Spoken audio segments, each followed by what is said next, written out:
আমরা তো নিজের থেকে অন্যান্য নেতৃবৃন্দের মুক্তির দাবি জানিয়েছিলাম, এই উদারতা আমরা দেখিয়েছিলাম, উদারতা আমরা দেখিয়েও যাব।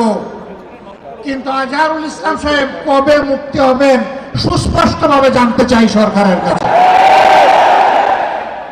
মহান আল্লাহর দেওয়া শক্তির কারণে, মহান আল্লাহকে ভয় করার কারণে বাংলাদেশ জামাতে ইসলামী কোনো অপশক্তির কাছে কখনো মাথা নত করেননি। 2009 সাল থেকে শুরু করে 2024 সালের 5ই আগস্ট পর্যন্ত বাংলাদেশ আওয়ামী ফ্যাসিবাদের কবলে ছিল।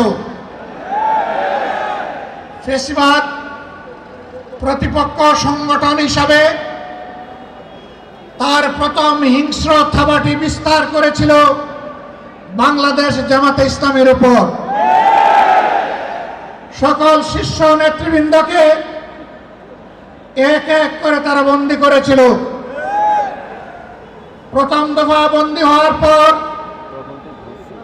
প্রিয় সংগঠন এটিএম আজহারুল ইসলামের উপর সেই সময়ের গুরু দায়িত্ব তুলে দিয়েছিল।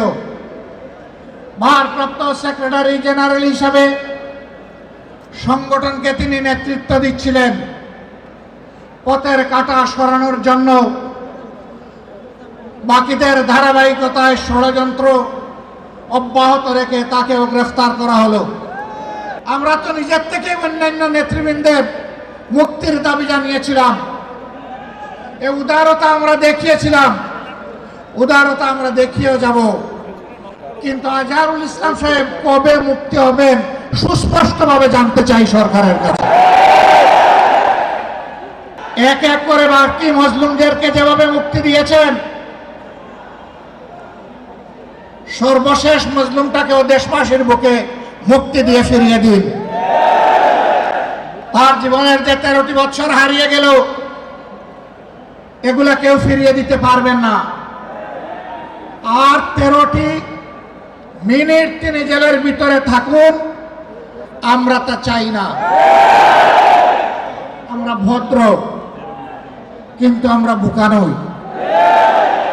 আমাদের ভদ্রতার এই উপহারকে কেউ যেন দুর্বলতা মনে না করেন। কিন্তু মহান আল্লাহর পর ভরসা করে মহান আল্লাহকে সাক্ষী রেখে বলছি 15.5 বছর মহান আল্লাহর দেওয়া শক্তির কারণে, মহান আল্লাহকে ভয় করার কারণে বাংলাদেশ জামাতে ইসলামী কোনো অপশক্তির কাছে কখনো মাথা নত করেননি।